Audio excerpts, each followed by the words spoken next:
Hola curiosos, bienvenidos a el podcast con Q porque estamos en Curioseando Voy. Yo soy Alex Calvet y hoy vamos a hablar sobre un tema muy actual, pero que quizás sigue siendo algo tabú en la sociedad en la que vivimos: la ansiedad.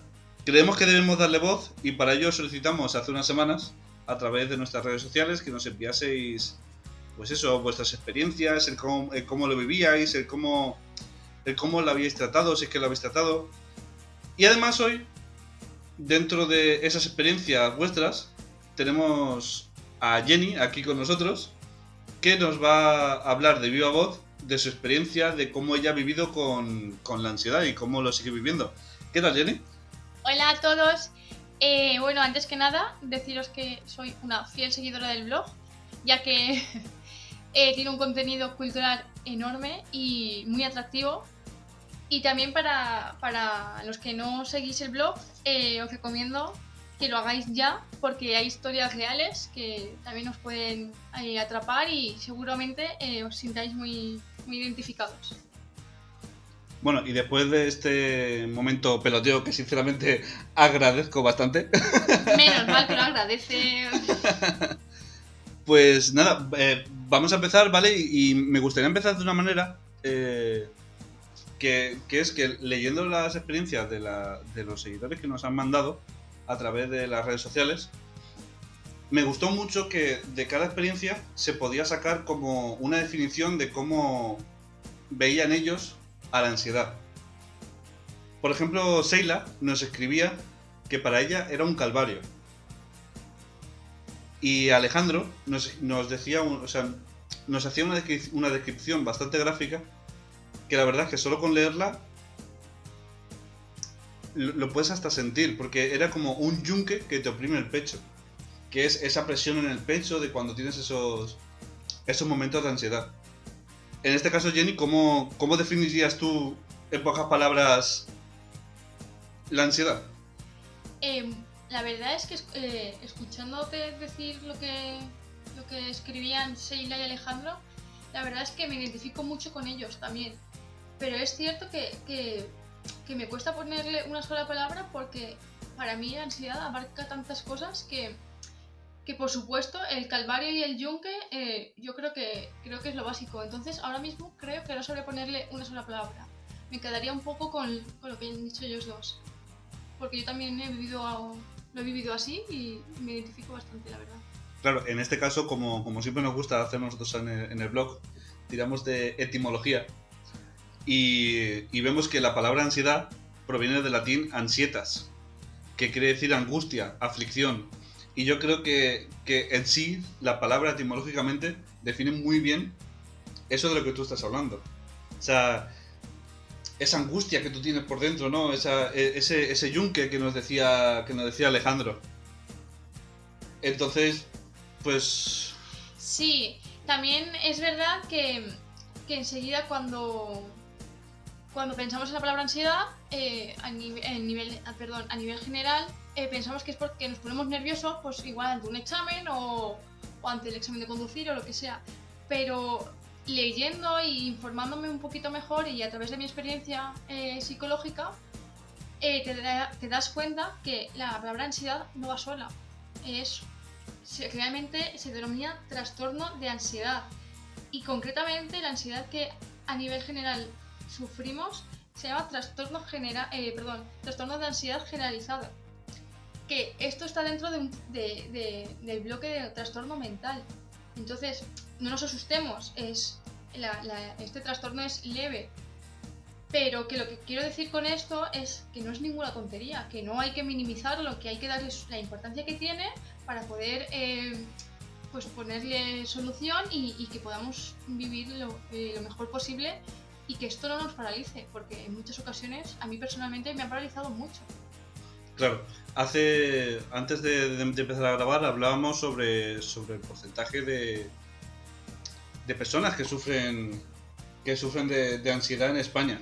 Sí. Y la verdad es que es algo bastante curioso, o sea, la cantidad que dicen, porque yo creo que incluso la cantidad que podemos leer en distintos estudios, yo creo que es incluso hasta baja, porque Sí, eso es hay, cierto. hay mucha más gente que en ese estudio no aparece. Sí, y por desgracia, cada vez va aumentando esa cantidad, más que nada porque vivimos en la era tecnológica y por contrapartida, aunque la tecnología nos está ayudando mucho para el progreso, perdón, por contrapartida surge estos trastornos, ya que pues no tenemos un uso controlado de las tecnologías, de las horas, de los tiempos, y esto está aumentando cada vez. Y lo peor de todo, desde mi punto de vista, en edades más tempranas. O sea, cada vez la ansiedad no es solo de adultos, cada vez está llegando a adolescentes, incluso a niños de 6 o 10 años. O sea, eso, para los que nos dedicamos a la educación, haciendo así un poco saludo a la educación, es algo muy grave. O sea, es algo muy grave y es un reto al que nos enfrentamos tremendo. Sí, y volviendo un poco, si me permites, al tema de Claro. los estudios que hablábamos, también se ve que unen mucho los conceptos de ansiedad y los conceptos de depresión, que como nos decía Angélica a través de los mensajes directos de Instagram, nos decía que ella siempre había tenido una unión bastante clara de su ansiedad con la depresión que sufría en ese momento de mucha ansiedad de la que nos hablaba. Claro, gracias Angélica por haber contado tu experiencia, porque creo que en muchas ocasiones hemos podido vivir esas situaciones y no las hemos verbalizado por vergüenza, por tabú, por X. Y yo he estado informándome y leyendo sobre por qué tienen esta relación la depresión y la ansiedad, y una de las razones es porque la depresión y la ansiedad comparten la definición de que es un desajuste a nivel cognitivo, conductual y psicofisiológico. Entonces, muchas veces sin querer confundimos el trastorno de ansiedad, el trastorno de depresión con la ansiedad, o al revés, el trastorno de ansiedad con la depresión. Entonces, es muy difícil cuando no tenemos conocimientos o no tenemos familiares cerca que lo han ido tratando, es muy difícil ponerle nombre, porque si no le ponemos nombre no le podemos poner una cura, y si no le ponemos una cura, pues obviamente no podemos tener una calidad de vida pues aceptable. Y claro, se hace muy pesado vivir con esto, porque sin querer te sientes menos que el resto. Yo me siento siempre menos cada vez que vivo un trastorno concienciado, porque muchas veces no sabes que la actitud que estás teniendo ese día está basada en la ansiedad en la que tienes. Hasta que alguien de fuera me refiero a alguien ajeno a tus problemas en ese momento, te dice, oye, ¿qué pasa? ¿Estás muy alterada? O te noto muy nerviosa. Y en ese momento no caes. Y hasta que no reflexionas y profundizas en el tema, no puedes llegar a ser muy consciente de esto. Claro, esto también me lleva a una frase que nos escribió Seila, que la verdad es que viene muy al dedillo. Porque ella decía que la ansiedad viene poco a poco y te va atrapando. Tal cual, sí. Exacto, sí. No puedo estar más de acuerdo con ella, sí, porque no eres consciente. Tú no eres, en un primer momento, no eres consciente de que lo tienes. O sea, como nos has contado antes del caso de Seila, en un primer momento hayas pensado que era un dolor físico. Por eso, claro, no puedes relacionar que un dolor físico venga por un dolor emocional. Claro, a ver, aún no lo habíamos hablado. Lo que pasa es que como lo hemos hablado antes de empezar el programa, pues nada, nos acaba de hacer un pequeño spoiler. No, pero no, lo que pasa, lo tenemos aquí, pero aún no lo habíamos sacado. Pero sí que es verdad que Seila nos contaba que ella, antes de saber que la ansiedad se le empezó a manifestar como un leve dolor abdominal. Y que ella lo primero que hizo fue, o sea, pues seguir un proceso para descartar diferentes dolencias físicas hasta que los médicos no conseguían sacarle nada, y ella decidió ir al psicólogo. Y en ese momento el psicólogo fue cuando determinó que ella sufría ansiedad, y le enseñó cómo tratarla. O sea, cómo tratar, y le enseñó pues algunas herramientas, algunas formas de ella poder tratarse esa ansiedad cuando llegaban esos momentos. Claro, es que esto, que no se nos olvide que esto es un trastorno mental, es decir, que en el momento que llamamos a una enfermedad mental trastorno es porque tiene varias cosas juntas.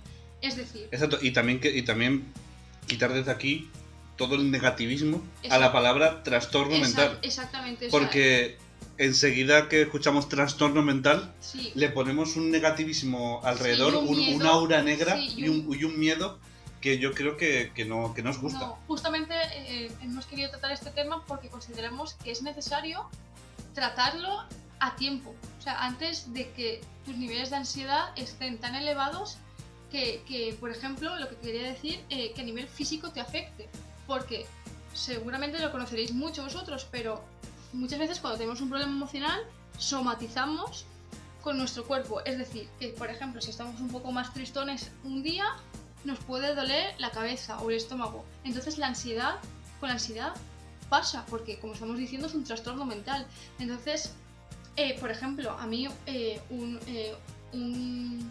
un efecto que ha tenido físicamente sobre mí la ansiedad ha sido dolencias musculares, el corazón físicamente lo tengo bastante mal, que no lo digo a modo pena porque está sonando así, que yo hoy en día lo tengo bastante controlado, pero sí que es cierto que gracias a ir a terapia psicológica, pues esto puede ayudar, porque no nos olvidemos que un psicólogo es el experto en la conducta humana, es decir, él conoce muy bien nuestros comportamientos, sabe qué herramientas nos pueden venir mejor o peor.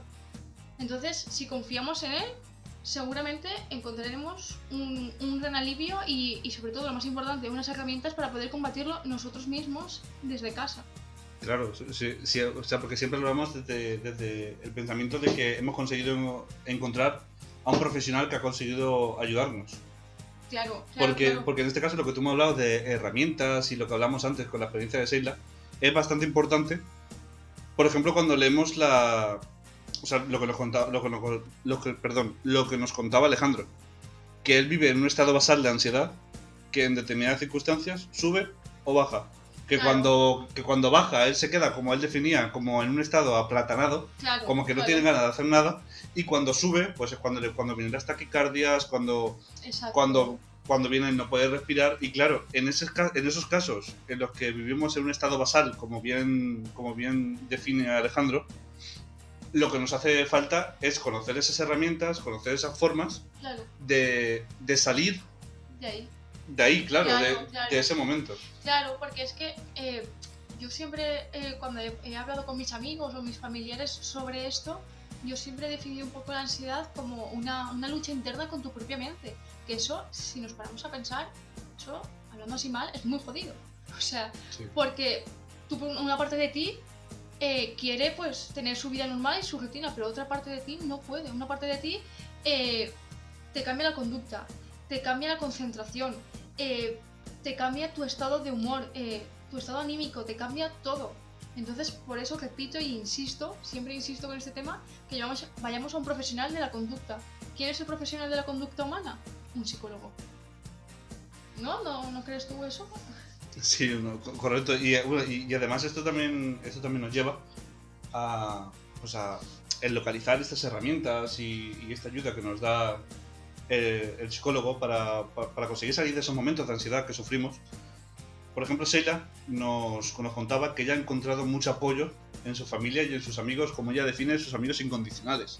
Que es muy bonita esta expresión, ¿no? Amigos incondicionales. Claro que sí, eso es muy importante también. Y haciendo también mucho hincapié en la parte psicológica, no se nos tiene que olvidar la parte física. ¿Cómo podemos combatir la ansiedad a través de la parte física? Que puede ser pues haciendo ejercicio, comiendo bien, teniendo rutinas para dormir, que esto queda muy bien en teoría, pero yo soy la primera que le cuesta mucho tener estas rutinas. Pero es verdad, es muy cierto que tener una combinación de terapia psicológica y a nivel físico, pues cuidarnos un poco, pues eso nos puede ayudar bastante, ¿no? Y lo que también está comentando Alex sobre Seila, sobre su familia, también es muy importante, claro, tener un apoyo y utilizar unas palabras adecuadas, sobre todo evitar la de no, pero si eso no es nada, tú ahora te tomas algo para tranquilizarte y ya está. No es así, no, porque más quisiéramos nosotros los que sufrimos ansiedad tomarnos una pastillita y ya está, y si nos va, no es así. Entonces yo recomiendo encarecidamente, por favor, que no le quitemos peso, que no nos alarmemos, es verdad, pero que tampoco le quitemos peso, porque porque es difícil y si te puedes apoyar en tus familiares y tus amigos y ellos te ayudan, estoy segura que podemos salir todos adelante y... Está claro, pero por ejemplo, Alex también nos decía que él, la forma que había encontrado para sobrellevar esos momentos de estrés era, como él definía, comerse su propia mierda. Es decir, que para que no salpique lo que le está pasando a los demás, él se encerraba en sí, se encerraba y ya no encerrarse, sino que decidía pues realizar hobbies que a él le gustaban, que a él le tranquilizaban, pero claro, que eso a la vez creaba un conflicto con sus seres queridos, que es el parecer que se está alejando de ellos, cuando lo que está haciendo es intentar, pues eso, es intentar sobrellevar lo que está pasando sin hacer daño a los demás. Claro. Yo entiendo muy bien esa posición de Alejandro, porque yo en algún momento dado también me ha pasado cuando no entendía esto, pero realmente al ser una lucha interna contigo mismo, necesitas sacarlo, y una de las formas que el ser humano tiene de sacar esto es hablándolo, ¿no? Y cada uno elige con quién lo habla. Entonces, claro, sin querer, si te lo callas, tu cerebro te va engañando y te va poniendo pensamientos peores de los que tú ya pensabas antes, cuando realmente esos pensamientos no son al 100% verdad. No sé si me he explicado, espero no liaros. Claro, no sé si eso era como nos contaba Angélica también en su experiencia que nos contó, que ella veía cosas que para ella eran reales, claro, pero que en realidad no eran reales, porque claro, tan solo era la manera en la que ella lo estaba percibiendo. Claro, esto es un poco, claro, mucha gente que no entienda de este tema, bueno, que no entienda, que yo no soy ninguna experta, parto de esa base, pero que no haya vivido esto, nos esté escuchando, puede decir, jolín, cada persona la vida la ve desde un punto de vista distinto. Sí, efectivamente, pero mira, voy a poner un ejemplo para que se nos entienda un poquito mejor el caso de Angélica y lo que estaba diciendo antes. Una situación, pues una pequeña discusión con tu pareja, una persona sin ansiedad puede ver más la transparencia, el tono real que está utilizando tu pareja, pero una persona con ansiedad, ese tono lo puede distorsionar y pensar que está utilizando un tono muy elevado, cuando realmente, si hubiese otra persona ajena a esa relación, lo viese y se daría cuenta que no está siendo así. Entonces, esto es lo complejo, el no darte cuenta que lo tienes, el ver las cosas de otra forma, el que tu cerebro te está mandando mensajes que no son, físicamente el corazón te va a 1000 y todo esto. Y para terminar ya el episodio de hoy... ¡Qué rápido se me ha pasado! ¡Madre mía! Pues me gustaría hablar del confinamiento, que era también, Seila también nos hablaba de ello en su experiencia, que nos hablaba de que durante el confinamiento, pues eso, el estar encerrados en casa, el no poder salir de casa, pues que incluso podría como acentuarnos lo que estaba ocurriendo. Claro, todo esto tiene mucha lógica, cuando estamos a solas con nosotros mismos, en los silencios, es cuando la mente, por así decirlo, ataca más. Es cuando te mandan mensajes de todo tipo y es cuando tú misma, es cuando más tienes que luchar por decir, a ver, esto es verdad, esto es mentira. ¿Qué pasa? Que al estar encerrados es el escenario perfecto para que la mente pueda jugarte más malas pasadas. Por eso es tan necesario salir, despejarse, en la medida de lo posible hacer ejercicio, socializarse. Y por eso también es tan necesario que después de haber pasado todo lo que hemos pasado, si nos sentimos mal, no tengamos miedo de acudir a un psicólogo, de acudir a un psicólogo para tratarnos lo que hemos pasado durante el confinamiento. Claro. Porque esto no es algo a lo que estemos para lo que estemos preparados, porque nadie nos prepara para pasar esto. No nos tiene que dar vergüenza pedir ayuda, al contrario, y nos tenemos que sentir muy orgullosos de querer solucionar nuestros problemas, porque hay mucha gente que no quiere solucionar sus problemas, y nosotros que pedimos ayuda yendo a terapia somos unos héroes, realmente. Bueno, y dicho todo esto, pues nada, muchas gracias por estar aquí, Jenny. A ti por invitarme. Y muchas gracias a Angélica, a Seila y a Alejandro por compartir con nosotros sus experiencias, porque la verdad es que han sido bastante reconfortantes. Sí, y muy cercanas. Exacto. Y nada, pues muchas gracias por escucharnos. Gracias. Y hasta la semana que viene. Hasta luego.